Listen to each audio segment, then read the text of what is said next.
You already know something's wrong. You feel it every morning. That weight. That gap between who you are and who you could be. You've tried courses, books, routines, motivation. But nothing sticks. Because you're trying to renovate a house built on a broken foundation. You can't upgrade your way out of an identity that was never yours to begin with. Most people spend their entire lives polishing a version of themselves they inherited, from family, from friends, from fear. They call it growth. It's not. It's maintenance. Real transformation doesn't begin with addition. It begins with destruction. You have to burn the old you down completely. No safety nets, no backup plans, no one holding your hand. This isn't about becoming a better version of yourself. It's about becoming someone entirely different. The Stoics understood this. Marcus Aurelius rewrote himself in the middle of war. Epictetus rebuilt his mind while enslaved. Seneca found clarity in exile. They didn't improve. They died and rose again. And that's what this is. A death, a void, a rebirth. It's not comfortable, it's not fast, and you'll walk most of it alone. But if you're ready to stop pretending and start becoming, then listen closely. Because what comes next will either save you or scare you away. And both are exactly what should happen. Comment "No excuses, no retreat" below if you're serious about walking this path.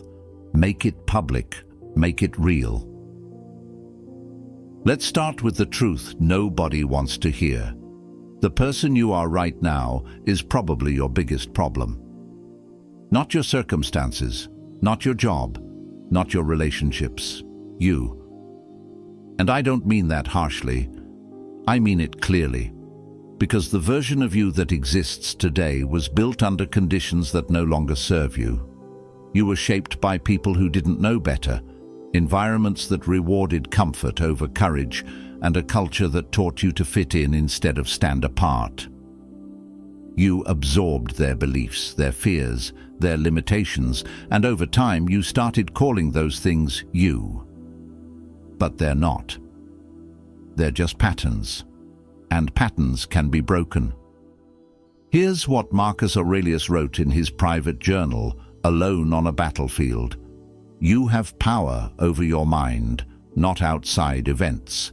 Realize this, and you will find strength. Notice what he didn't say. He didn't say you have power over your past. He didn't say you can control what happened to you or who hurt you or what you lost. He said you have power over your mind, and your mind is where your identity lives. That's the first fire you need to light. The stories you've been telling yourself about who you are, what you're capable of, and what you deserve, they need to burn. You've been holding on to a version of yourself that feels safe because it's familiar. Even if it makes you miserable, at least you know it. At least you can predict it, and prediction feels like control. But it's not control, it's a cage. The Stoics called this attachment. We attach to outcomes we can't control, to people who can't save us, to identities we've outgrown, and we suffer because we refuse to let go. Epictetus put it plainly. There is only one way to happiness, and that is to cease worrying about things which are beyond the power of our will. So ask yourself, what are you still clinging to that you have no power over? Maybe it's the approval of people who don't understand you. Maybe it's the comfort of routines that numb you instead of challenge you.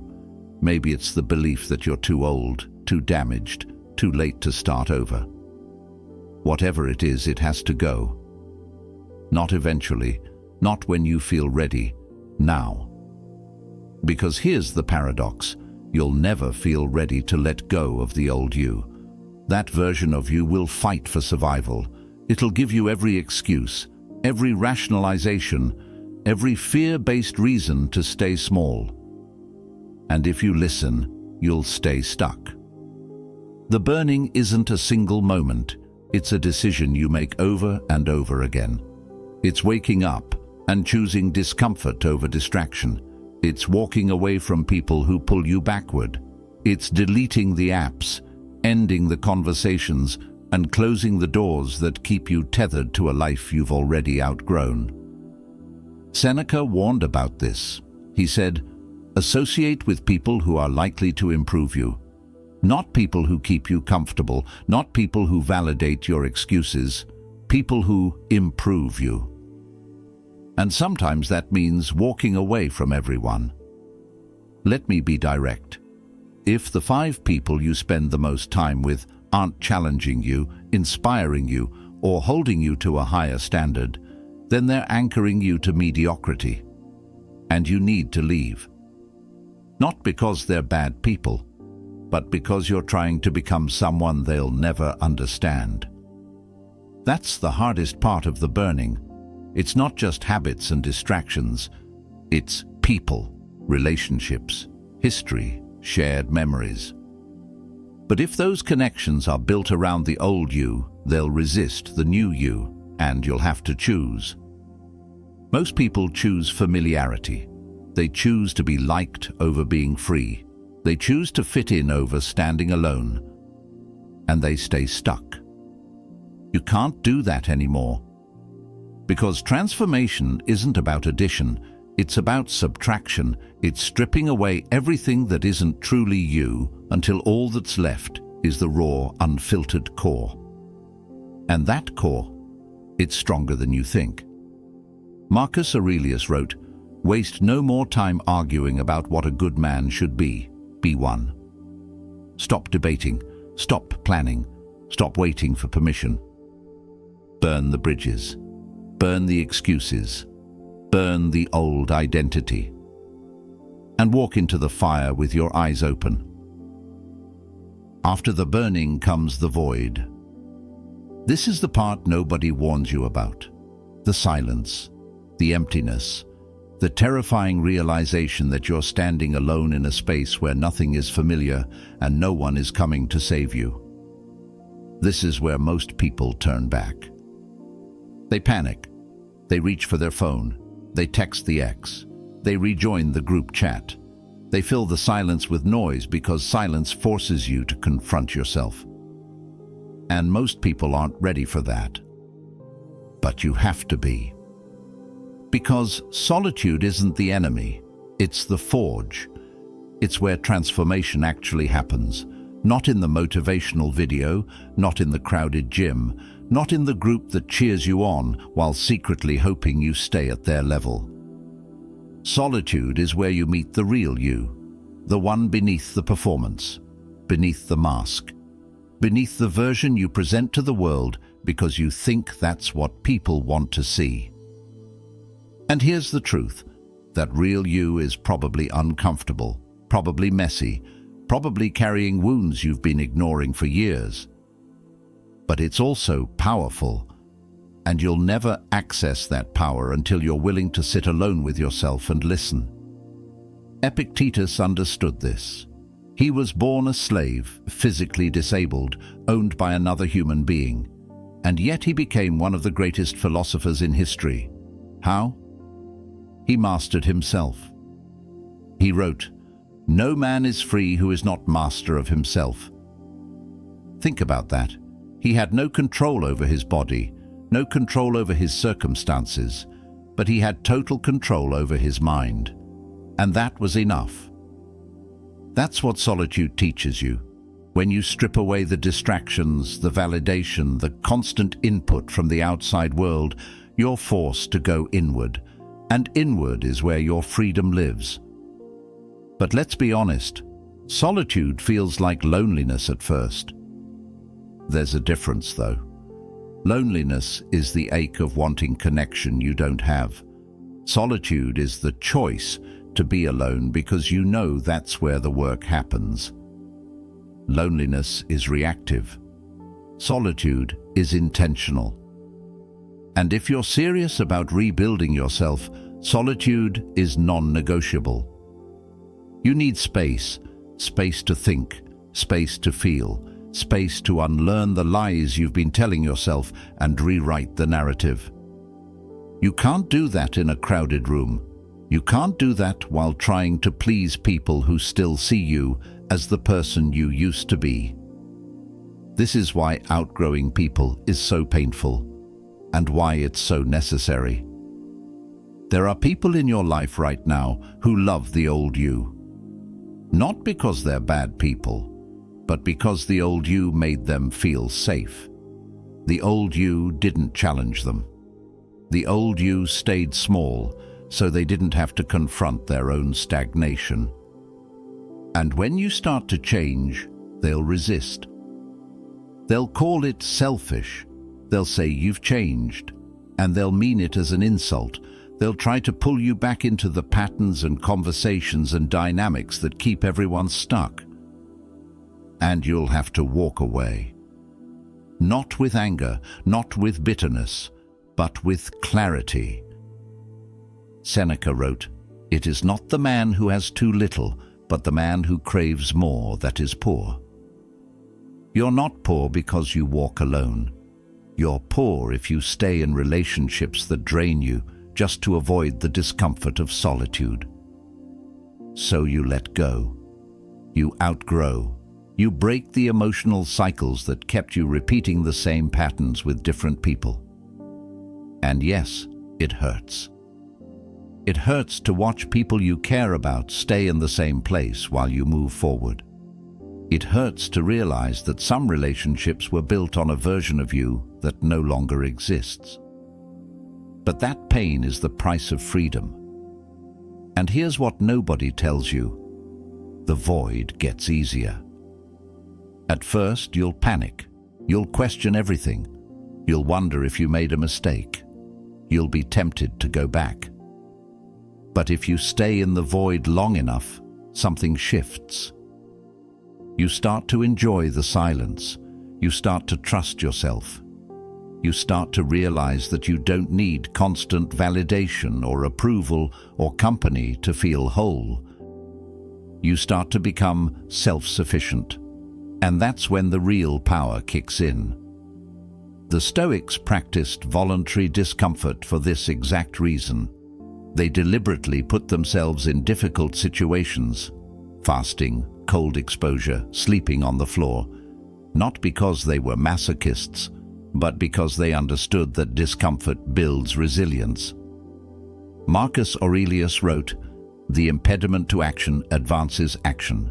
What stands in the way becomes the way." Translation: the thing you're avoiding is the thing you need most. The discomfort of solitude, the pain of letting go, the fear of walking alone. Those aren't obstacles, they're the path. So stop running from the void. Stop filling it with distractions and noise and people who don't understand what you're trying to build. Sit in it. Feel it. Let it reshape you. Because on the other side of the void isn't emptiness. It's clarity. It's strength. It's you, unfiltered, unbroken, and ready to build something real. Now we build. You've burned the old identity. You've walked through the void. You've sat with yourself in silence and come out the other side. Now comes the hardest part, sustaining it. Because here's the truth most self-help content won't tell you. Motivation is a lie. It feels good. It gets you started. It gives you that rush of possibility when you're watching a video at 2 in the morning, convinced that tomorrow is the day everything changes. But motivation fades, always. You wake up tired, you have a bad day, someone criticizes you, you don't see results fast enough, and suddenly that fire you felt, gone. This is where most people quit. They mistake the absence of motivation for the absence of progress. They think if they don't feel like doing the work, it doesn't count. But that's backwards. The work counts most when you don't feel like doing it. That's when discipline takes over, and discipline is the only thing that lasts.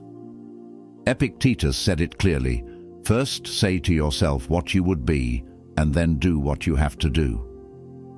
Not what you feel like doing, what you have to do. Because the new you isn't built on inspiration, it's built on repetition. It's built on doing the thing every single day, whether you want to or not, until it becomes who you are. Let me break this down practically.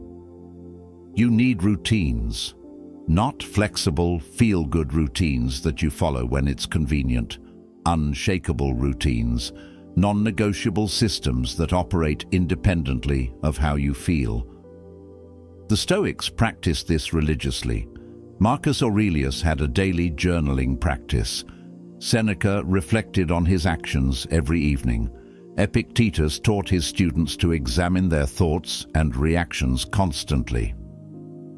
They didn't do this because it felt good. They did it because it worked.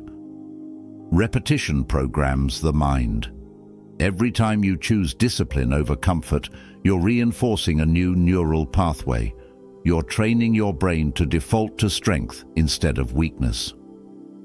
And over time, that becomes automatic. You don't wake up and debate whether to work out. You just do it. You don't negotiate with yourself about whether to stay focused. You eliminate the option to quit. This is how identity shifts, not through big dramatic moments, through small, boring, repeated actions that compound over time.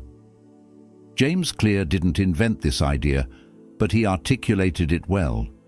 You don't rise to the level of your goals, you fall to the level of your systems. Your goals mean nothing if your daily systems are weak. So, build strong systems. Wake up at the same time every day, no exceptions. Train your body even when you don't want to. Read, write, create, reflect. Do the hard thing first before your mind has time to talk you out of it. And here's the key: emotional control. Most people think emotional control means suppressing your feelings. It doesn't. It means not letting your feelings control your actions. You can feel tired and still train. You can feel anxious and still create. You can feel lonely and still choose solitude over distraction. The Stoics practiced something called premeditatio malorum, negative visualization. They imagined the worst-case scenario in advance so they wouldn't be blindsided by it. Seneca would imagine losing his wealth, his status, his health, not to be pessimistic, but to build resilience. Because when you've already mentally prepared for the pain, it loses its power over you. You can do the same thing. Before you start your day, visualize the obstacles. Visualize the moment you'll want to quit. Visualize the excuse your mind will offer. And then decide in advance how you'll respond. This is mental rehearsal, and it works. When the moment comes, and it will, you won't be caught off guard. You'll recognize it, and you'll act according to the person you're becoming, not the person you used to be. Now let's talk about work ethic. Work ethic isn't about grinding yourself into dust. It's not about hustle culture or toxic productivity. It's about showing up for yourself with the same intensity you'd show up for someone you respect. Because right now you're rebuilding, and rebuilding requires energy, focus, commitment. You can't afford to half-ass this. You can't afford to check out mentally while you're still physically present. You can't afford to waste hours scrolling, numbing, avoiding. Every hour you waste is an hour the old you wins. So treat your work, whatever that work is, like it matters, because it does. Seneca wrote, "It is not that we have a short time to live, but that we waste a lot of it." You don't need more time. You need to stop wasting the time you have. Build routines that protect your energy, eliminate distractions, create environments that make discipline easier and weakness harder.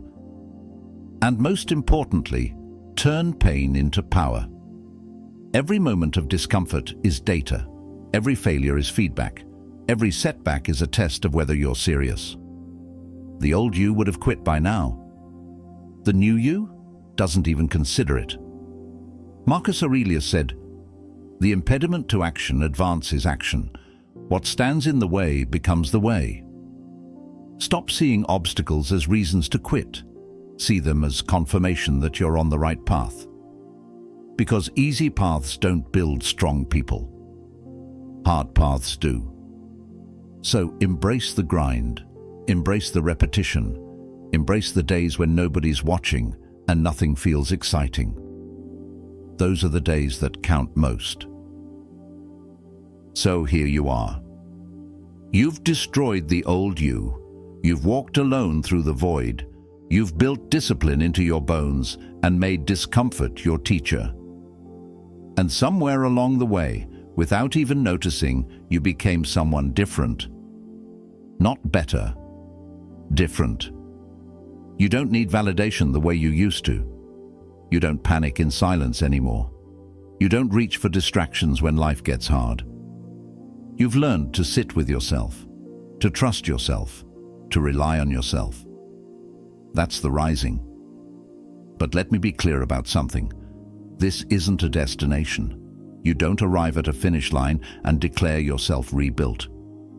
The new you is a practice, a commitment, a choice you make every single day.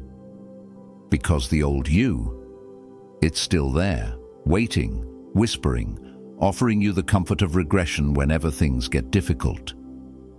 And you'll be tempted. There will be days when you want to go back, days when discipline feels too hard, and solitude feels too lonely, and the path ahead feels too long. But you won't go back. Because you know too much now. You've seen what's possible when you take full responsibility for who you become. You've felt the power of living according to your own standards instead of someone else's. And you can't unsee that. Epictetus said, "First say to yourself what you would be, and then do what you have to do." You've said it, you've done it. Now you live it.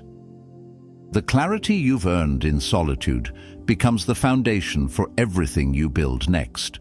The strength you've forged through discipline becomes the armor you wear when the world tries to break you. You are no longer who you were. And that's not something you announce. It's something people feel when they're around you. You don't need to prove it. You don't need to explain it. You just are. So keep walking, keep building, keep choosing the hard path over the easy one. Because the person you've become isn't finished. They're just getting started. Now go. No permission needed. If you're ready to destroy what's holding you back and rebuild with discipline and clarity, drop a comment below. The old me burns today. Subscribe to the Stoic Mode and hit that notification bell. Your transformation doesn't end here.